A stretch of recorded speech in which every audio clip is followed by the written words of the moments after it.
Hi, everyone. Welcome back to the CUT webinar series, where we always meet super exciting people within the industry and within our brotherhood and sisterhood. My name is Cindy Hanauer, and I have a really exciting guest to share today. I'd like to introduce M. Shipman from kidsgardening.org. And I don't know about you guys, but I've followed this website. I've signed up with their newsletter and I followed the information for many years, but I had never met M. And so I thought now's the perfect time to hear more about the organization. And if you think about, all of the debate about, what kids learn in school, what they should learn, what they shouldn't learn, set that debate aside. And there's nothing more important than how our world works, in the view of our children. And I was thinking before the call, if you ask, say, a 5 or 6 year old, how do green beans get here? How many of them would know? And how many of them, how do you grow a flower? And it's so simple. But if you look at the website, so we're going to talk about that later, kidsgardening.org, you're going to see all this great material that really helps teach and train the children coming up in the industry. And even as, if you get into the industry like many of us are, 20, 30, 40 years, we have to start somewhere in the education. And so this is really something I think that we all should talk about and want to talk about. And no better person than to have M on the call. So welcome, M. And I guess tell us first about yourself. How did you get into this role? And then a little bit about kidsgardening.org. Great. Thanks, Cindy. Thank So, you for inviting me. I'm so happy to be here. Yeah, my name is M. Shipman. I'm the executive director at Kids Gardening. Kids Gardening is a 40-year-old organization. So we were founded in 1982 as a program of the National Gardening Association. And in 2016, we became our own independent nonprofit. So we're no longer a program of a larger nonprofit, but we are our own independent nonprofit. We work across the country. We're a national organization. We're based in Vermont, but we have team members all across the country, board members all across the country. And we work nationally to ensure that all kids have access to learning through the garden, whether that means an raised bed garden outside, or even a youth farm, or it could mean doing hydroponics indoors. It could mean growing under lights in the winter if you live in somewhere that's cold and dark in the winter. So any kind of gardening activity that we can get kids doing, we feel like it's beneficial for them, and gets them, like you said, growing and understanding all kinds of things about the world we live in, the food we eat, life cycles, decomposition, photosynthesis. I mean, I could be here all day listing the things that you can learn through the garden. Math through the garden, science through the garden. You can tie literature to the garden. We can learn about our own bodies and our health and healthy eating through the garden. And we can learn about social studies and culture and studying different cultures and the foods they grow and eat. So we just feel like gardening is one of the best hands-on learning opportunities that we have to offer our kids. And it's relatively low cost. It's not necessarily easy to do, but there is, it's not hard to get some soil and some seeds and get growing. I think having a long-term sustainable garden program can be tricky for folks, because you have to bring people together to make that happen. But just to get growing and get kids introduced to seeds and soil and plants is a relatively easy thing to do, and it's so impactful. So I think that leads me to my story. My story as a gardener is that I grew up in rural New Hampshire in a tiny town with more cows than people. And I was lucky enough to play outside almost every day. And I was part of 4-H program. And I had a garden with my mom. For as long as I can remember, my mom portioned off part of her garden and said, "This is yours. Do whatever you want with it." In the veggie bed and in her perennial flower bed, she gave me sections to do what I wanted with. And so I would make friends and they would give me pieces of their plants and I put them in the garden, and then I kind of got into garden design. And so you know, I grew up, went to college, came back from college and decided I really want to work outside for one summer before I start the grind, before I get behind a computer at a desk for the rest of my life. And then that was the end of it for me, where I ended up being a landscape gardener for that summer, and I fell completely in love with gardening. You know, I already had a background in it from my childhood, but I just fell completely in love with gardening, and I ended up doing that. For about 8 years, I was a landscape gardener. I had my own business. It was really successful and really fun. And in the winter, I would actually do floral design. So it really like complemented nicely. I worked in a flower shop in the winter, doing weddings and floral design and wreaths and all kinds of things for the holidays. And then in the summer, I would do the landscape gardening. And then I started growing some flowers, and I was doing local cut flower sales for a while, which I still do on the side here and there, which is, you know, kind of a lot when you're running an organization, but Yeah. I just can't stop. I'm so in love with it. And so all that is to say that I joined Kids Gardening in 2016 because I learned about the organization. I fell completely in love. I got my master's in nonprofit management, and fell completely in love with kids gardening and what we do. And I want all kids to have, you know, not every kid is going to have a rural space and a huge garden like I did when I was little. Some kids will be gardening on a windowsill or on a balcony, and that is great too. But I feel passionate that all kids should have the opportunity to garden and learn through the garden, and, you know, understand our place in the world, and to find nature and gardens as a place for finding calm and finding peace, and, you know, a place to relax and unwind. Well, you see the joy on kids' face, even if they take a little Dixie cup and, you know, plant one seed in it, whether it's a green bean or a zinnia or whatever, and they take it to mom, let's say for Mother's Day, and there's no other joy than to watch the child see that plant sprout, you know, something they've created. And it's one of their first experiences, I think, knock on wood if they're lucky. But this is so important in, you know, we talk about reading, writing, and arithmetic, but how the earth works, you know, is something they're going to take with them. And not only that, you know, we talk about, you know, whether you're a traditional florist or e-commerce, when you're on the retail side, we think, how do we connect people to our business, floriculture? And this is a great link. And it doesn't start when they're baby boomers, you know, it starts when they're young. It starts when they're young and they see the value and the joy that, you know, not just fresh fruits and veggies, but flowers too can bring into their lives. You know, I think I don't think enough people recognize the joy that having fresh flowers on the table can bring them. You know, I think even in my circle of friends, some of my friends still think it's a luxury to have fresh flowers around in your house. But for me, it's like, it's just so worth it. Like whatever you spend on flowers, it just brings so much joy and life and beauty into your home. And if we can show kids that they can access that, they can grow their own flowers, you know, they can, it's just, I think it's just something that we all need more than ever as this world is, I think, getting more stressful for kids. There's a lot more anxiety, I think, for kids recently, especially with COVID and just different things going on in the world. And I think if we can all tap into things like gardens and flowers and good, healthy food, we can be happier, calmer people who, you know, who are enjoying life more. And I want to bring that to children. And I just think, you know, it's amazing to watch kids like you see just fall in love with the plants that they grow, taking care of these things. So they're learning empathy in a way that they're taking care of these plants. They're learning cause and effect.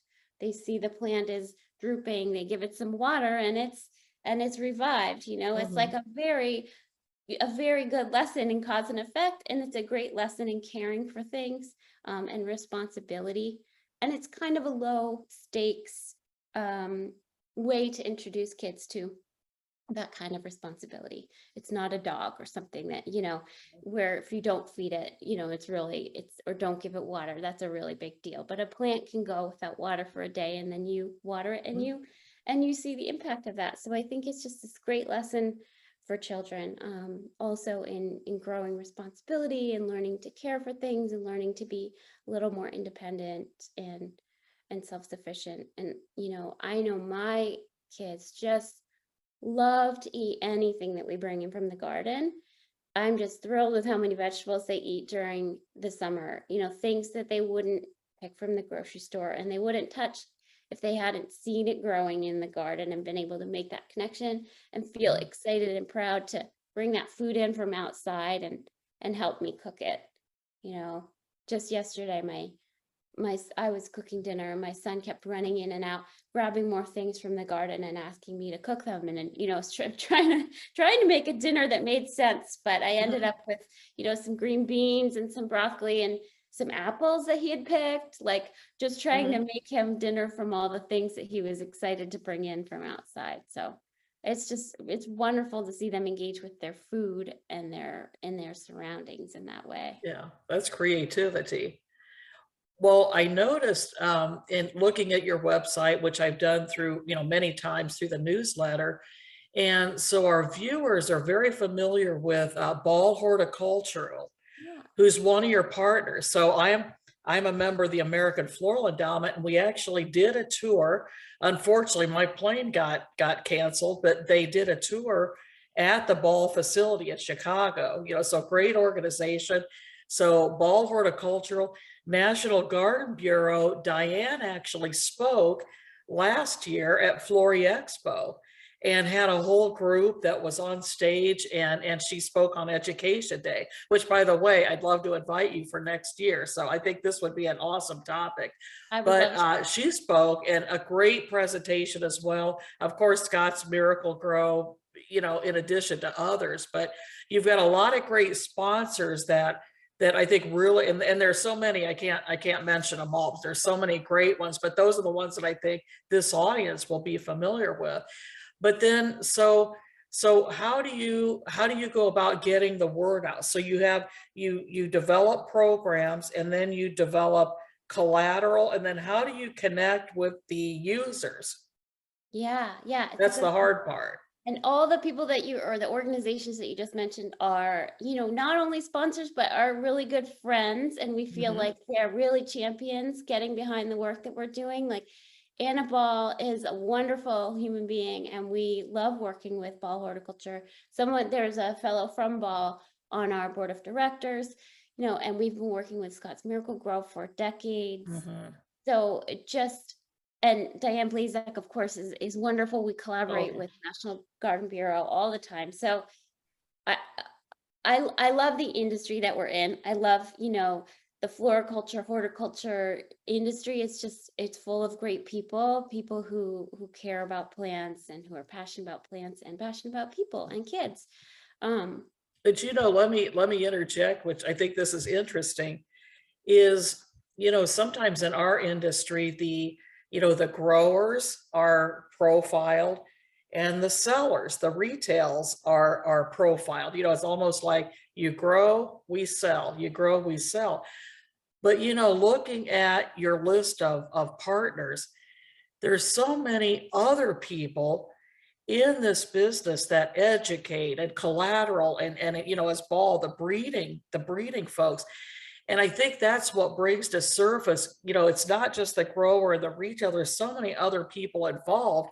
And even, for instance, when Diane spoke last year at her group, she brought a great panel. She spoke, and afterwards, the retailers, from many major companies, they heard her in the panel speak. And afterwards, they said, where has this stuff been all of our life? She was showing them, informational and charts and selling material, what we call POP, point of purchase. And afterwards, I bet probably 10 or 12 people came up and said, we've never seen this before in our life. And you think these, the retailers are the ones connecting to the consumer what a great opportunity. And so it's, you know, that's why I think this session and, you know, Diane and others, and I hope to interview Ball Horticulture here soon, even Scott's Miracle-Gro, what they bring to the industry is ground level. You know, Mhm. without them, we wouldn't be here. And so I was so happy when I scrolled through your partners, I'm thinking, I would have expected these people because like you said, they're so important to the industry and they support everything genuinely, you Yeah. know, in you know, they recognize a good idea and they really support it from the ground up. Mhm. And I think that's awesome. But going back to my question, then how do you connect or how do you get those connections then? Do you go to schools or how do you do that once you create the packet, let's say? Yeah, so we offer three things. We offer grant funding for youth garden programs, so those can go to schools, they can go to, after school programs, churches, community centers, and those grants are often sponsored by corporations like Scott's Miracle-Gro, or we have the Cloran Botanical Foundation and a few other fund corporate sponsors of grants. We have one grant that is our flagship grant called the Youth Garden Grant that we sort of try to pull together sponsorship from all across the industry to fund that grant. So that's one thing we do is offer grant funding. Another is our original educational resources. So for 40 years, we've been developing activities, lesson plans, curriculum for educators and parents to use to teach through the garden. And so that has garnered us a pretty big following. So we have a mailing list, an email list of around 54,000 educators and caregivers. And it is around 50% formal educators, so classroom teachers. Mhm. Around 25% of the mailing list are informal educators. So maybe they do a program at a community garden after school and they Mhm. educate through that. And then 25% of our list are parents, so caregivers. We have a lot of grandparents who maybe are master gardeners or who just love gardening with their grandkids who follow along with what we do. So we have a lot of people who are excited to get our monthly e-newsletter that has every month 4 new pieces of content, Mhm. an activity, a lesson plan, something called a digging deeper, and garden stories. So we're really generating a lot of content for people to use to get kids learning through the garden. And, what I would offer up, this is a little bit of a sidebar, but what I would offer up, to your audience is to say that if you're consumer facing, if you're retail, you can go to our site and grab links to our materials, and you can offer that to your customers through your email newsletter or print them out and offer to people. We have, I put together a webinar for, oh shoot, I forget who it was for, a couple months ago about garden retailers specifically, garden center, Mhm. and things that they can do to use our materials to get more families into the garden center. And it could be, there could be some similarities or there could be some crossover with things that your retailers could do to Mhm. get families interested or to use our content to share with their audience. So if it's around pressing flowers or if it's around floral design for kids, we have quite a few resources on the website, which I should mention is kidsgardening.org, where people can go and grab that content. And, we are very happy for it to be, we ask for people to give credit to us, but we're Mhm. very happy for it to be, Mhm. spread all across the country because, the goal is for us to get it to more kids, and we love to get our name out there. And how many retailers, you know, could offer workshops, you know, Exactly. in-store training or workshops? I know when I was with Kroger way back when, we had a program for inner city children. And it Mhm. wasn't gardening only, but it was cooking and vegetable identification. And part of what I did in my role was go to the schools and teach them gardening, you know, and it's, you know, the little Dixie cup and the seed, and talk about growing. And of course, it was probably way back when, before your organization was here. But something like that, I would have loved to have these kind of resources. And you never forget the look, and it was pre-Mother's Day, by the way. So this inner city school, who probably didn't have a lot of property, probably no garden, you know, around their home, planting a flower or a seed in a little, I think at that time it was a styrofoam cup, and putting the soil in and putting the seed in and then watering it, going through all the motions. And then, oh, they decorated the cup for Mother's Day because it was for mothers. To see the look on their face, you never see that anywhere else. You know, Mhm. the look on a child's face is creating a gift, creating a plant, you know, so not only is it the how-to, but it's the giving of flowers, Mhm. which is what we as retailers, you know, that's the message we want to get out there. Yeah. And it's like it's indelible in your brain. I'll never forget kids who have never touched soil, never planted anything before, creating, not only planting, but creating something for mother. And you Mhm. never forget that. And I would say too, senior citizens, you know, like you would say, grandparents with grandchildren, what a great activity So to great. teach and train. And how many elderly people, you know, that's something they can do, Yeah. and work with their children, kind of like your mother, you know, back when you were younger. And again, we're all talking about connections here, but what a great cause. I'm not surprised that you have the partners that you do. Well, we just released our impact report, and you know, the theme for it this year was connection, because I feel, you know, we're growing plants and we're growing kids, but really what's happening is connection, and nothing makes me happier than to see this intergenerational connection happening around plants. When you talk to people about how they got into gardening, it's very often a grandparent taught them, Mhm. and we love to be able to support programs where youth are going to senior centers or seniors are coming to schools, because it's just a wonderful way to build community, and for both of those groups to connect and to build, you know, empathy for one another. You know, I think young people spend less time with the elderly than they Mm. probably did in the past, and I think it's really important. And what are your biggest challenges? So we went through COVID for a couple years, and I'm sure that was a struggle, as it was for many people. But you know, coming out of COVID, it seems like people are homing more, and people Mhm. are, buying more flowers, as we know, and gardening more. Have you seen a resurgence post-COVID of planting, gardening as a whole? And what are your challenges that you face now? So what are the problems that you're trying to solve as you go forward, say post-COVID or into this year? Yeah, that's a great question. We saw during COVID a huge increase in the interest in gardening with kids. So kids were home with their parents. Their parents were looking for things to do with them, trying to get them out of the house probably, but in a way that wasn't going to expose them to COVID. There was a big increase in schools also wanting to get kids outside so that they could be socially distant from one another.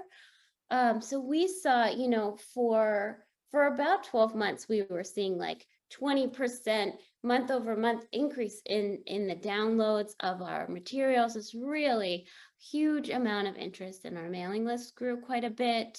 And you know, and we were also able to build more partnerships with organizations, companies in the green industry, because you know, also garden companies were doing better during this time as well, because people, like you said, were homing more. They were finally doing those projects outdoors that they had been putting off for years because they were stuck at home anyway.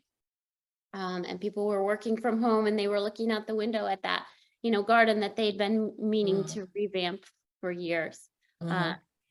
So we were able to build some really great connections as well with companies during the pandemic. And the pandemic is still going on, but it's changed. Things have changed, and we are looking at a little bit of a recession now, and we're seeing fewer companies who are able to support our work, or at least Okay. that we're able to reach out to and get in contact with, but the demand is just as high or higher than ever. So during the pandemic in May of 2021, Kids Gardening launched something called the Kids Garden Community. It's an online community for anyone who gardens with youth. You can go on, create a profile, tell people a few things about yourself, and then you can connect with other people based on those things. So if Mm. I'm a special educator in New Jersey working with kids on the autism spectrum in the garden, I could find other special educators in New Jersey working with kids on the autism spectrum, and we could chat about, what does your program look like? What do you like to grow? How do you get kids engaged in this activity? Mm. And we could share resources that we like, books we love, websites that we like, webinar, we could connect with each other. For many years, people were telling us that they wanted to be able to have access to other garden educators. And this was our way of doing that. So within just a little over a year, we already have 5,000 members of this kids garden community. It's a Um, lot. it's a lot, and it's Mhm. going great. It's really fun to see what people are talking about, what they're connecting on, some of the things that they're sharing with one another.